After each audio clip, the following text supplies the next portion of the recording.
अब तो आदत सी हो गई है हारने की। दूसरे टी20 में भी न्यूजीलैंड ने बासानी पाकिस्तान को हरा दिया, but let's be sink in, क्योंकि यंग टीम है। थोड़ा सा बर्दाश्त करना पड़ेगा, थोड़ा सा सपोर्ट करना पड़ेगा। हारने की वो जो आदत है उसको थोड़ा अपनाना पड़ेगा। लेकिन जो लोग बात कर रहे हैं कि भाई मेन खिलाड़ियों को, बाबर और रिजवान को वापस लेके आओ, एक चीज आपको बताता चलूं कि बाबर और रिजवान के होते हुए पिछले 2 साल में आपने 16 मैचेस खेले हैं, जिनमें से 12 मैचेस आप हारे हैं। और जो मैचेस आपने जीते हैं वो जीते किसके अगेंस्ट है? आपने आयरलैंड के खिलाफ जीते, आपने कनाडा के खिलाफ मैच जीता, आपने जिम्बाब्वे के अगेंस्ट एक सीरीज जीती। उसके अलावा अगर बात की जाए तो आप 8 सीरीजें टी20 वर्ल्ड कप को मिलाकर पिछले 2 साल में खेले, जिनमें से 6 मेन सीरीजें आप हार जाते हैं। तो कहने का मकसद ये है कि अगर आप सीनियर खिलाड़ियों के साथ भी हार ही रहे थे, किसी टेस्ट प्लेइंग नेशन के खिलाफ आप टी20 सीरीज पिछले 2 साल में जीते नहीं हैं, तो फिर अगर हारना ही है तो इन यंगस्टर्स के साथ भी हार के देख लो, हो सकता है कुछ सीखें। नई टीम की अगर बात करें तो वो थोड़ी सी अप्रोच दिखाने की कोशिश की। कुछ लोग बात कर रहे हैं कि भाई ये इंटेंट नहीं, ये ब्लाइंड इंटेंट है, ये कौन सी अटैकिंग क्रिकेट है, ये तो मतलब आप वो सर पर कफन बांधकर क्रिकेट खेल रहे हैं। सच कहूं तो कहीं ना कहीं इस बात में सच जरूर है। वो थोड़ी सी एक्स्ट्रा एफिशिएंट नजर आई टीम, और एक दफा फिर फेल हो जाते हैं। मोहम्मद हारिस, हसन नवाज भी कुछ कर नहीं पाते, सलमान अली आगा थोड़े बहुत हाथ दिखाते हैं। इस मुकाबले की एक्चुअली में पूरी चर्चा करेंगे कि क्या हुआ, पाकिस्तान से कहां गलती हुई, क्या इस नई टीम में मतलब दम हम मौजूद है नहीं मौजूद, क्या करेंगे, ये टीम सही बनी नहीं बनी, इस पे बात करेंगे। दूसरी जानिब हारिस रऊफ बोले हैं कि पाकिस्तान में लोग इंतजार करते हैं कि कब हम हारें, कब पाकिस्तान हारे। वो इंतजार करते हैं कि भाई हम उसके बाद ताकि शुरू हो जाए। हारिस रऊफ की इस बात से कहीं ना कहीं एग्री करूंगा और कहीं ना कहीं नहीं भी एग्री करूंगा। हारिस रऊफ साहब, ये भी आपको बताऊंगा कि आपने पिछले 4-5 साल में कहां कहां चौक किया, और असल में इस मुकाबले के मुजरिम जो है वो गेंदबाज हैं। हर बार ये गेंदबाज पतली गली से निकल जाते हैं, पूरा पोस्टमार्टम करते हैं, पहले मुकाबले की तरफ आते हैं, सिक्का उछलता है, गिरता है न्यूजीलैंड के हक में, कहते हैं गेंदबाजी करेंगे, which was done and dusted. पहले दिन से कह रहा हूं कि जब तक ये सीरीज जो है कोई टीम जीत नहीं जाती, वो पहले गेंदबाजी ही करेगी, क्योंकि इन पिचेस पर इतना आसान है नहीं।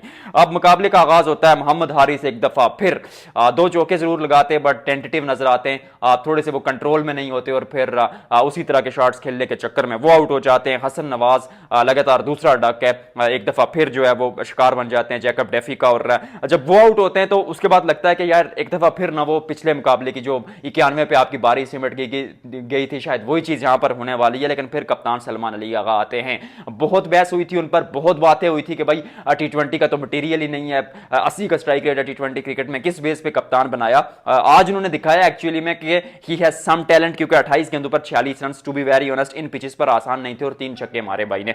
4 चौके 3 छक्के उनकी इनिंग्स में शामिल थे, 164 के स्ट्राइक रेट से खेले, और उनके साथ Irfan Niazi.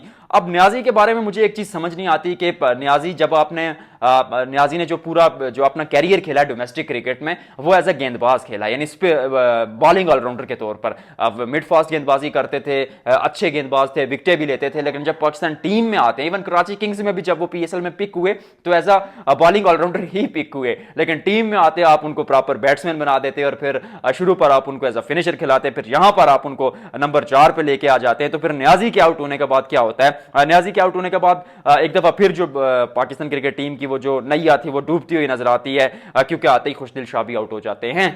To be very honest, अगर सच कहूं, जब खुशदिल शाह आउट होते हैं तो पाकिस्तान की आधी टीम पवेलियन पहुंच जाती है, और ऐसा लगता है कि एक दफा फिर आप हार जाएंगे। लेकिन वहां पर शादाब खान आते हैं, which is actually good. Shadab Khan ने जो कैमियो खेला 14 गेंदों पर 26 रन का, इतना आसान नहीं था, क्योंकि जिस क्रिटिसिज्म से वो होकर आ रहे हैं उनके लिए भी मुश्किल थी, लेकिन अच्छे रन बनाए। मैच जिता नहीं पाए उसके बारे में जरूर बात करेंगे, तनकीद करेंगे, मुझे पता है आप लोग किस तरह इंतजार कर रहे हैं। अब्दुल समद फिर 11 रन बनाते और 22 रन एंड पे शाहीन शाह अफरीदी बनाते हैं। पाकिस्तान 15 ओवर्स में बनाता है 135 रन, क्योंकि बारिश के चलते ये मैच 15 ओवर तक महदूद कर दिया गया था। अब 135 रन जब बनते हैं तो आप उम्मीद करते हैं कि आपके गेंदबाज आपको करके देंगे। असल बात तो यहां आती है ना, मतलब बल्लेबाजों ने आपको तकरीबन 8-9 के नोज के आसपास जो है ना इकोनॉमी रेट से या रन रेट से रन बनाकर दे दिए। अब आपके गेंदबाज एक्स्ट्रा ऑर्डिनरी करेंगे, और इन कंडीशंस में जहां पर बारिश भी हो चुकी है, ओवरसीज कंडीशंस है, ओवरकास्ट कंडीशंस है, माफ कीजिएगा, ओवरसीज भी हैं और ओवरकास्ट भी हैं, तो वहां पर आपके गेंदबाज कुछ करते नहीं। शाहीन शाह अफरीदी को एक ओवर में 26 रन पड़ जाते हैं, आपका प्रीमियम गेंदबाज, जिसके बारे में आप कहते हैं कि भाई हमारा सबसे तुर्प का बड़ा जो पत्ता है वो यही गेंदबाज है, वो अगर 26 रन एक ओवर में टीम साइफरेट के अगेंस्ट खर्च कर देता है तो आप किससे उम्मीद उम्मीद करेंगे। मोहम्मद अली डेजी 2 ओवर उन्होंने किए, 34 रन खर्चे 17 के इकॉनमी रेट से। दूसरा ही मुकाबला खेल रहे थे, ज़्यादा तनकीद करना सच कहूँ तो बनता नहीं है, बट फर्स्ट क्लास क्रिकेट तो इतनी खेल के आए।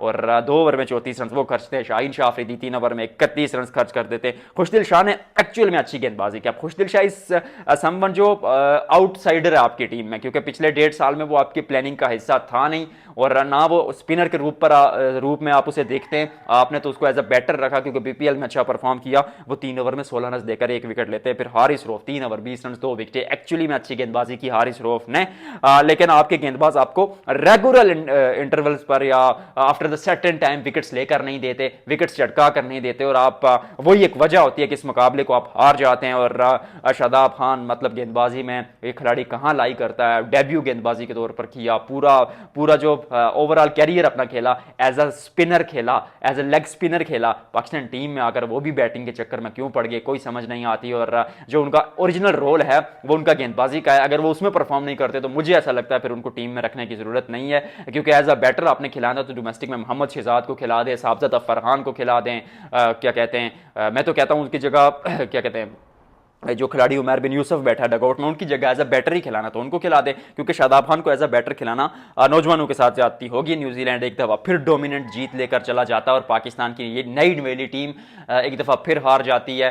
सच कहूं तो वो ब्लाइंडलेस अप्रोच की थोड़ी बात करते, फिर हारिस रऊफ की स्टोरी पर जाते हैं। देखिए थोड़ा एक्स्ट्रा होने की कोशिश कर रही है टीम, एक्स्ट्रा एफिशिएंट, क्योंकि मुझे पर्सनली लगता है कि शायद इतनी जरूरत नहीं है उस अटैकिंग क्रिकेट की। यहाँ पर आप एशिया में खेल रहे होते तो उस चीज को कहीं ना कहीं माना जरूर जाता कि आप अटैकिंग क्रिकेट खेल रहे हैं। मैं तनकीद नहीं कर रहा किसी पे, मैं ये नहीं कह रहा कि टीम अच्छी नहीं है, वी शुड बैक देम। शुरू पर आपको बताया कि बाबर रिजवान के साथ भी अगर आप हार रहे थे, सीनियर खिलाड़ियों के साथ भी हार रहे थे, तो इस टीम को भी कैरी किया जाए। और मैं आपको ये भी बताता चलूं कि nothing against Babar and nothing against Rizwan too, मुझे पर्सनली लगता है कि दोनों में से एक खिलाड़ी तो लाजमी टीम में होना चाहिए, क्योंकि विकेटें किसी भी टाइम गिर सकती हैं और you need that kind of player जो इनिंग को कैरी करे।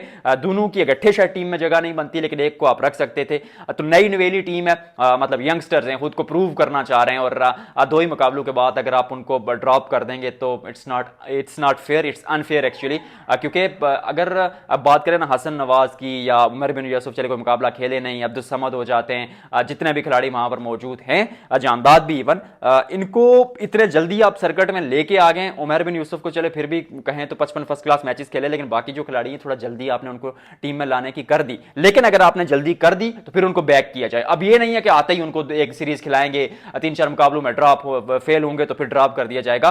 जो हसीबुल्लाह खान के साथ आपने किया, आपने इन खिलाड़ियों के साथ नहीं करना, आपने इन खिलाड़ियों को बैक करना है। और इवन जो आपने पूरा सर्किट तैयार करना 2025 एशिया कप के लिए जो T20 फॉर्मेट में, और 2026 T20 वर्ल्ड कप, उसके लिए आपने इन्हीं खिलाड़ियों का जमगट्ठा बनाना और उसी से एक टीम बनानी और एक झुंड की तरह आपने मुकाबला खेलना है। हारिस रऊफ कहते हैं कि भाई पाकिस्तान में लोग हमारी हार का इंतजार करते हैं। हारिस रऊफ साहब, बात आपकी गलत नहीं है, चाहे वो साबिक क्रिकेटर्स हों या कुछ पंडित हों या कुछ यूट्यूबर्स हों, नॉट मी, मैं नहीं हूं, ठीक है, ये बात नोट कर लीजिएगा।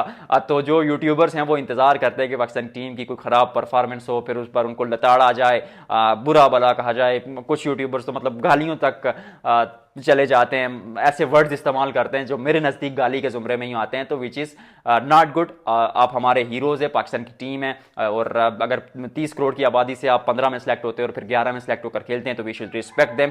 क्रिटिसिज्म होना चाहिए, बट कंस्ट्रक्टिव क्रिटिसिज्म होना चाहिए। जहां पर गलती की गुंजाइश है उसको बेहतरी पर बात करने के लिए ज़रूर बातचीत होनी चाहिए, ज़रूर चर्चा होनी चाहिए, बट नॉट लाइक दैट। और दूसरी बात, हारिस रऊफ साहब, आपको बताता चलूँ कि आप 2022 का वर्ल्ड कप हो, वहां पर आप एंड पे चौक कर जाते हैं। 2022 के एशिया कप में आप आखिरी ओवर में वो क्रूशल 2 चौके खा जाते हैं, फिर विराट कोहली के वो 2 छक्के, फिर जब क्या कहते हैं 2024 का वर्ल्ड कप आ जाता है, आप 15 रन डिफेंड नहीं कर पाते अगेंस्ट यूएसए। आपको कौन सिखाएगा हारिस रऊफ साहब के फ्रंट पर गेंद पिच नहीं करनी जब टेल एंडर खेल रहा हो, और फिर जब आपने आगे से मिड ऑन और मिड ऑफ भी ऊपर लिया हो, फिर भी आप अगले जाके लाइन पे जिसे फुल लेंथ कहते हैं उस पर गेंदबाजी कर देते हैं। तो मतलब अगर इस तरह की गेंदबाजी के बाद आप उम्मीद कर रहे हैं कि आपको सपोर्ट किया जाए और क्रिटिसाइज ना किया जाए तो वो भी अनफेयर होगा। पाकिस्तान क्रिकेट टीम अगर इसकी बात की जाए तो we should back them, the nation should back them, but जहां पर गलती की गुंजाइश होगी उस पर बात होगी। आज की वीडियो में फिलहाल इतना ही जी। आप बताइएगा पाकिस्तान क्रिकेट टीम क्यों हारी। आपसे मुलाकात होती है अगले व्लॉग में।